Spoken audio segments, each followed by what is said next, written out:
Hi Satish గారు, నమస్తే. నమస్తే అండి. ఓకే.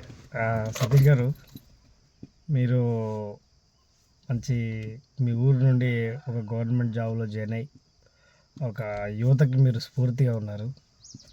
Thank you. మీ మీ గురించి తెలుసుకున్న తర్వాత మీ ఊరికి వెళ్ళి మీ బ్యాక్గ్రౌండ్ అవి డీటెయిల్స్ పూర్తిగా తెలియకపోయినా తెలుసుకున్న తర్వాత సో కంప్లీట్గా మీరు ఒక రకంగా యువతకు స్ఫూర్తిగా ఉన్నారు కాబట్టి సో ఇంటర్వ్యూ చేయడం జరుగుతుంది.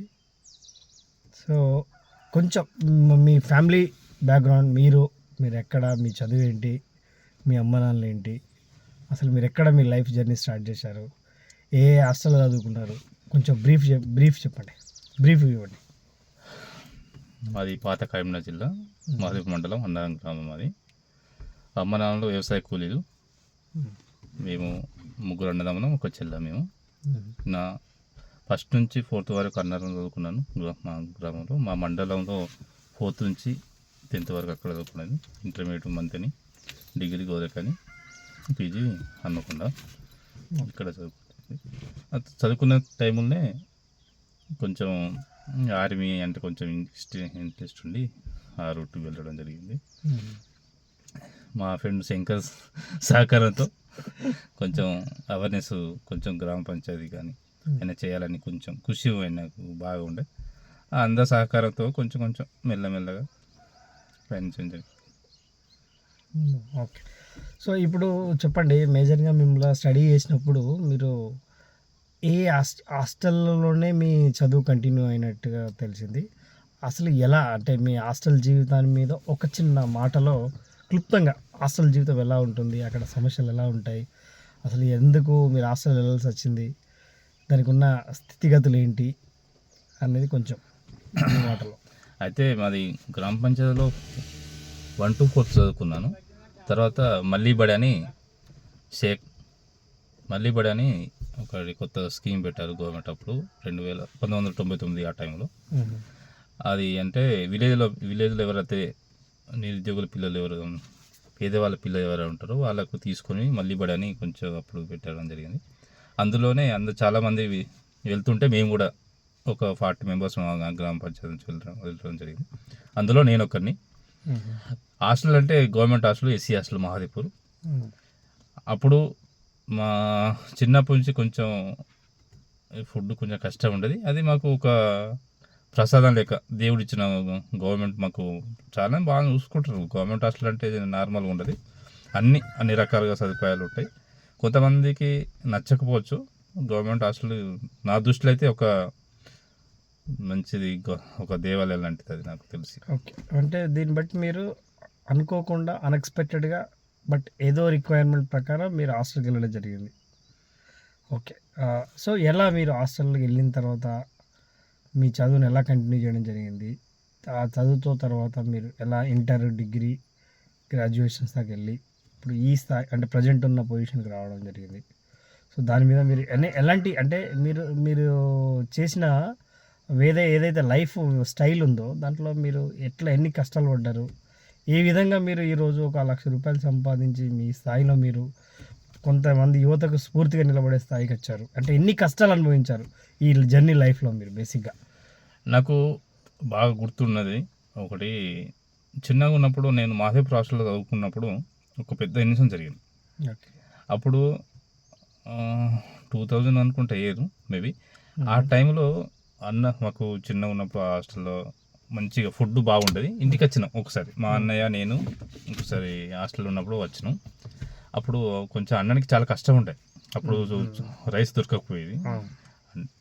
ఆ టైంలో నేను హాస్టల్లో బాగుంటుంది కదా మన ఫుడ్ కానీ అన్ని రకాల సదుపాయాలు ఉంటాయి కదా. ఒకసారి నేను రీసెంట్గా మా అన్నయ్య ఫీవర్ వచ్చిందని అన్నయ్య ఇంటికి వచ్చిండు. ఆ తర్వాత నేను కూడా హాస్టల్లో మా అన్నరం అప్పుడు బస్సులు ఉండేవి, జీబులు ఉండేది. ఆ జీబు ఎక్కి నేను ఒక 20 రూపీస్ 30 మేబీ అప్పుడు అన్నరం వచ్చిన అన్నట్టు.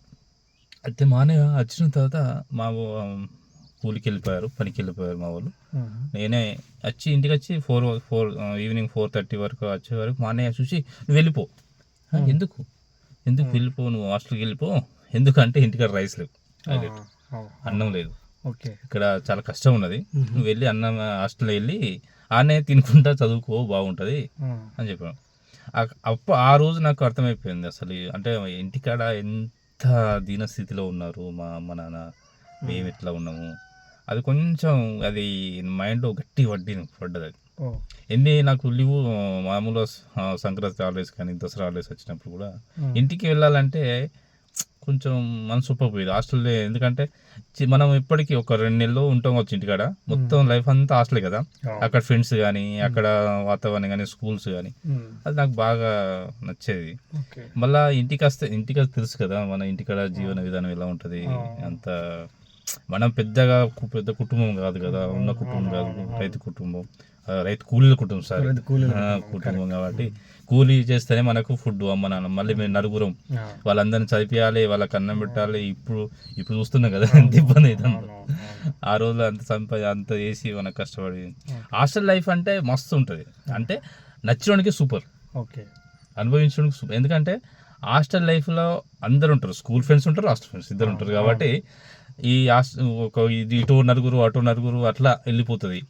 చదువుకున్నా ఇంకా సూపర్ ఉంటుంది.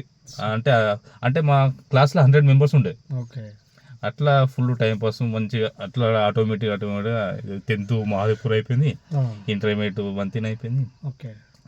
నన్ను అడిగితే హాస్టల్ లైఫ్ బెటర్. అంటే నచ్చినోనికి మనం ఏం చెప్పలేము కానీ పేదోనికి అయితే హాస్టల్ లైఫ్ సూపర్. అది కూడా మాది గవర్నమెంట్ హాస్టల్, SC హాస్టల్ మాది, సూపర్. దీనికి నేను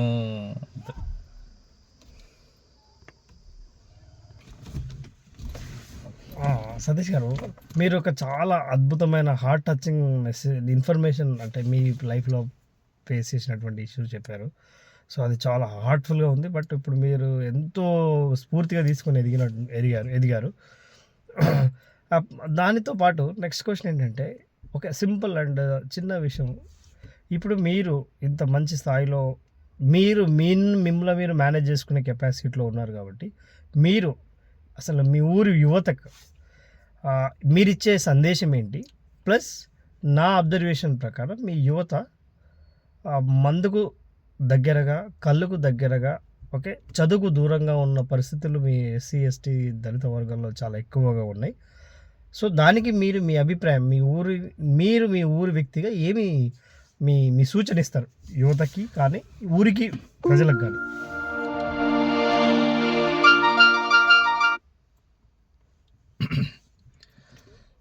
ఈరోజు గ్రామంలో ఉన్న స్టూడెంట్స్ కానీ ఒక 16 to 22-21 ఈ మధ్యలో ఉన్న ఎవరైతే ఉన్నారో ఏజ్ వీళ్ళు ఇంటర్మీడియట్ దాకా పర్ఫెక్ట్ చదువుకుంటున్నారు. ఇంటర్మీడియట్ అయ్యే వరకు ఓకే ఈజ్ గుడ్. తర్వాత వాళ్ళు గ్రామ పంచాయతీకి రావడం జరుగుతుంది అన్నట్టు. అంటే ఇప్పుడు చిన్నప్పటి నుంచి హాస్టల్లో ఉంటారు వాళ్ళు పిల్లలు. ఒక 18 years వరకు హాస్టల్, ఒక డిగ్రీ స్టార్ట్ అయ్యే టైంలో వీళ్ళకి వచ్చి ఇక్కడ సర్కిల్ తిరగడం జరుగుతుంది అన్నట్టు. ఈ టైంలో పిల్లలు ఏమవుతుందంటే కొంతమంది వ్యక్తుల వాళ్ళు, కొంతమంది ఇప్పుడు రాజకీయ నాయకులు కానీ పార్టీ ఉన్న వాళ్ళు పెద్దలు కానీ వాళ్ళు ఏం చేస్తున్నారంటే వీళ్ళకు ఏదో రకంగా వాళ్ళకు అరే చదువుకుంటే బెటర్ లేదు, రాజకీయం చేస్తే బెటరు. వీళ్ళే రాజకీయ నాయకులు ఏం చేస్తున్నారు, ఇక్కడ ఉన్న వాళ్ళు కొంచెం మందు తాగిపోయడం. ఆ మందులో ఇప్పుడు విలేజ్లలో ఈతకాలు, తాటికలు అని కొన్ని అవి వాళ్ళని ఏం చేస్తారంటే తక్కువ ధరకు వస్తాయి, కొంచెం మత్తతే నాకన్నా తోపు ఎవరు లేడు అనే ఫీలింగ్ వాళ్ళకు వచ్చి అంటే ఇదే బాగుందే అంటే అక్కడ చదువుకుంటున్నట్టే వెళ్ళిపోయేది. లేదు ఇక్కడ ఫ్రీ వస్తుంది వీళ్ళు చెప్తున్నారు, మన డబ్బులు పోతలేవు కదా. ఇది వాళ్ళకు బాగా అయితే బాధే ఉంది. ఇప్పుడు వీళ్ళు ఒక 21, 22, 23 వరకు వీళ్ళు రాజకీయ నాయకులు పార్టీ కోసం కానీ వాళ్ళ వ్యవస్థ కోసం వాళ్ళను పంపించి వాళ్ళది ఉన్న మ్యాటర్ వాళ్ళు వాడుకుంటున్నారు. ఇప్పుడు వాళ్ళు చదువుకునే టైం అది, జాబ్ కొట్టే టైం అది.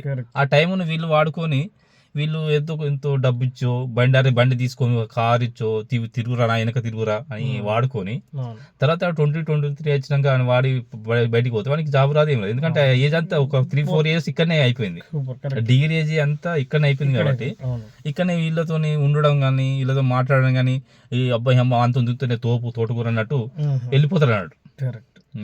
నేను So, నాయనక అతను ఉన్నాడు ఇతను ఉన్నాడు అని చెప్పుకుంటాడు. చెప్పుకుంటూ తప్ప చెప్తే ఏమీ వాస్తవానికి జీరో. ఉపయోగపడరు. ఆ. ఎప్పుడు ఆర్థికంగా వాళ్ళు చదువుకోకుండా అసలు మన మన కులపు ఉన్నోళ్ళు ఆర్థిక లేని వాళ్ళు కదా. ఆర్థికంగా ఉంటే వాడు వీడు మనకి తిరుగుతాడు, అవును, correct. తిరగాడు కదా. కరెక్ట్. అది డబ్బు ఉండదు, అవును. ఏముండదు. కాబట్టి వాడు 10 రూపాయలు ఇస్తే ఒక ఏదో కళ్ళు చెప్తాను, బీర్ ఇస్తాను, నేను కదా రా తమ్మి రారా అంటే కూర్చుంటే అనుకో మంది చెప్తే అబ్బా మా అన్న మస్తు మంచోడు అలా ఫీల్, అది ఆ ఫీలింగ్ లో ఉన్నారు. వాళ్ళకి తెలియదు అసలు. ఒక 2-3 ఇయర్స్ అయిపోయినాక వాడిని వాడుకుంటాడు, వదిలిపెడతాడు. తర్వాత జాబ్ ఉంటుంది, ఏముంటది, మళ్ళీ వాడు మళ్ళీ విలేజ్కి వచ్చి గిదే మళ్ళీ ఆయన దగ్గర మళ్ళీ ఇదో. అంటే ఇది ఒకప్పుడు మన అయ్యలను మన తాతలను వాడుకున్నారు, శారీరక దోపిడీ చేసిండు.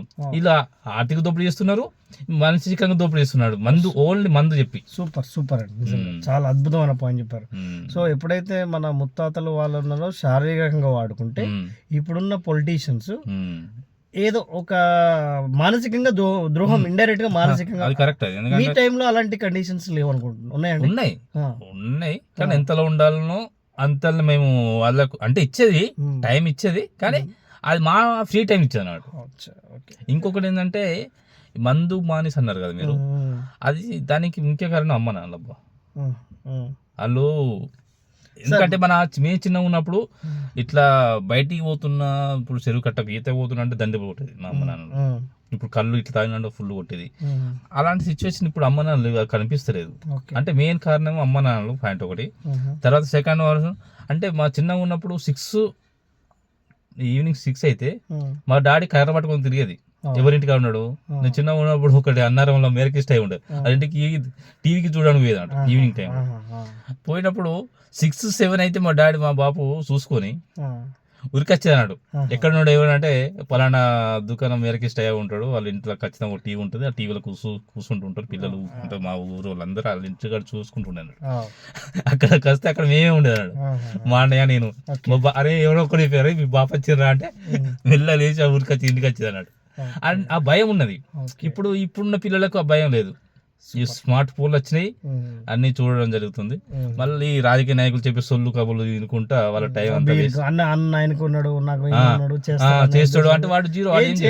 అసలు వాడికి ఏం తెలియదు వాడు అట్లా. ఓకే, సూపర్ అండి. ఇంకోటి, ఇప్పుడు మీరు మేరకిస్టా గారి పేరు తీశారు కాబట్టి ఇందులో నాకు తెలిసి మా అన్నారం అనే విలేజ్లో ఒక మంచి కుల మత భేదాలు పాటించినటువంటి వ్యక్తుల్లో మొట్టమొదటి వాడు మేరకిస్టా అని మన అభిప్రాయం.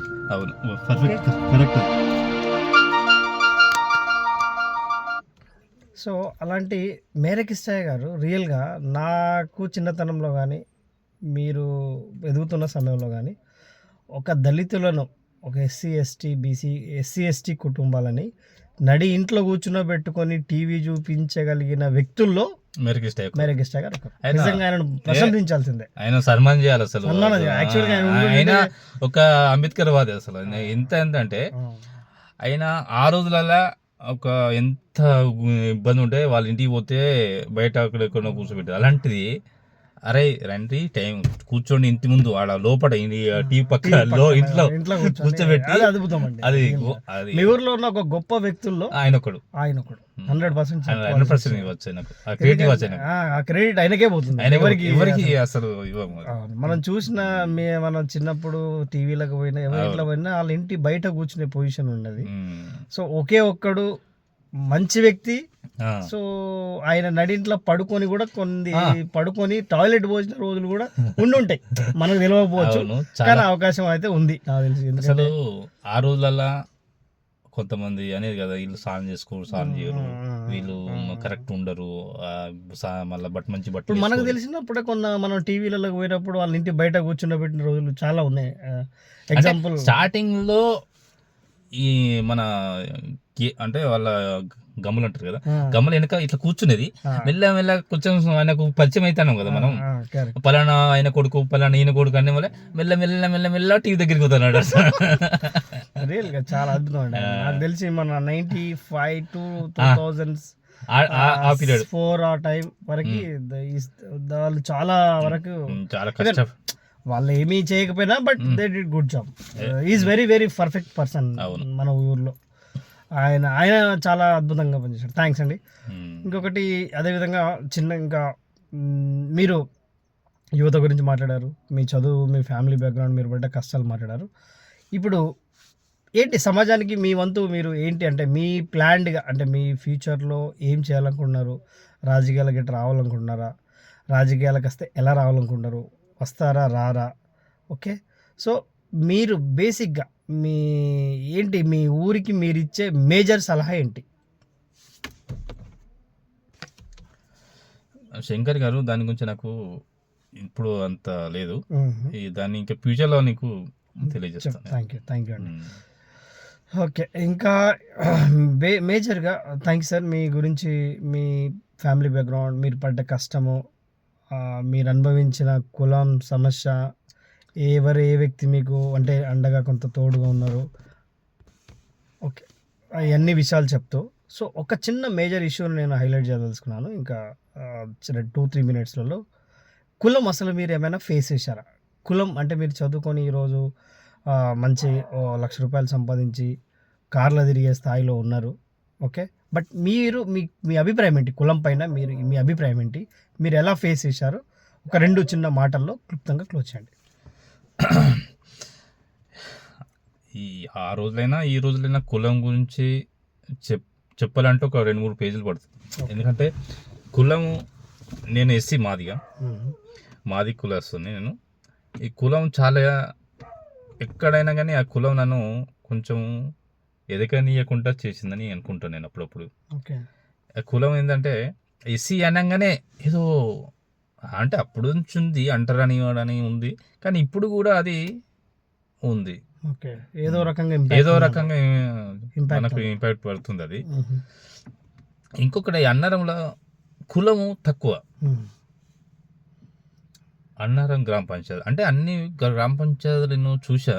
ఇప్పుడు మా అమ్మమ్మల ఊరు కానీ చుట్టుపక్కల పల్లెటూళ్ళు కానీ ఒక కులానికి వేరే ఉంటుంది, అన్నారంలో డిఫరెంట్ ఉంటుంది. ఆ కులానికి ఒక గట్టి లీడర్ ఉంది అన్నారంలో, అది మంచినీళ్ళ దుర్గయ్య. సూపర్. అన్నారంలో ఒక మాదిగా సామాజిక వర్గానికి ఒక ఆనిమిత్యం అని చెప్పొచ్చు. అతను ఆయన ఒక ముందున్నాడు అన్నట్టు. ఎందుకంటే మనకు ఒక కులానికి ఆయనకు సపోర్ట్ ఉంది కాబట్టి ఆయనను చూసి అబ్బా ఈ పిల్లగానంటే మంచిల దుర్గయ్య తంతాడు. అక్కడ మంచిల దుర్గయ్య కానీ మంచిల రవీందరే కానీ వీళ్ళిద్దరూ చాలా ఇంపాక్ట్ చేస్తారు అన్నారు. వీళ్ళిద్దరూ అంటే వాళ్ళిద్దరు ఏంటంటే ఒక కులం చెప్పుకుంటే వాళ్ళిద్దరూ మనకు ఒక సపోర్ట్ గా వస్తారని నిలబడేస్తారు అట్లా. అన్న నాకు తెలిసి చిన్నప్పటి నుంచి అంటే అప్పుడు మా ఫాదర్ వాళ్ళు అప్పుడు ఉన్నది వచ్చు. నేను అంటే అన్న గ్రామ పంచాయతీ లేదు, ఊళ్ళో వేరే ఊళ్ళలో ఉన్నది, కానీ అన్నారం గ్రామ పంచాయతీ వీళ్ళు ఉన్నారు కాబట్టి, వీళ్ళు ఎదిగింది కాబట్టి, వీళ్ళు సర్పంచ్ ఫస్ట్ స్టార్టింగ్ 94లో ఆయన సర్పంచ్ అయ్యిండు. అప్పటి నుంచి ఒక మన కులానికి ఎవరన్నా వస్తే అడ్డుగట్టగా అక్కడ నిలబడతాడు. అంటే మీ జాతికి జాతికి ఒక అండ లెక్క అక్కడ నిలబడిపోతాడు. మా కులానికి అంటే మా ఇతనికి అంటే మాది కుల శివునికి ఇబ్బంది అనిపిస్తే అక్కడ నిలబడిపోయి దాన్ని సాల్వ్ చేస్తాడు. ఆయన ఉండడం వల్ల అయింది. ఆయన లేకపోతే అన్నారం కూడా ఇదే బాలన్స్ వస్తాను లెక్క ఉంటుంది. అదే మళ్ళా ఈయన తరం అయిపోయినాక మళ్ళీ మంచి రవీందర్ ఇక్కడ ఉన్న పిల్లలు ఎవరైతే ఉంటారో, ఇక్కడైతే ఎవరైతే చిన్న చిన్న పిల్లలను హాస్టల్ వేయడం కానీ వాళ్ళను చదివించడం కానీ వాళ్ళకి ఎంతో కొంత సపోర్ట్ చేస్తే బ్యాక్ అంటే అందరినీ అక్కడ ఆయన స్థాయి ఆయన కరెక్ట్ పర్ఫెక్ట్ చేసాడు కాబట్టి అంటే ఊళ్ళో ఉన్న పిల్లలందరూ సిటీకి వెళ్ళి చదువుకోవడం, వాళ్ళు విద్యావంతులు కావడం, మళ్ళీ బయటికి రావడం, మళ్ళీ ఆయన బోన్ బ్యాక్ బాగుంది మనకు.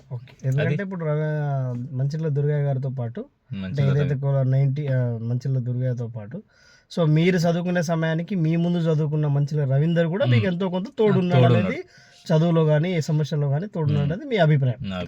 ఓకే, థ్యాంక్ యూ అండి. Thank you very much. మళ్ళీ కలుద్దాం. Thank you very much.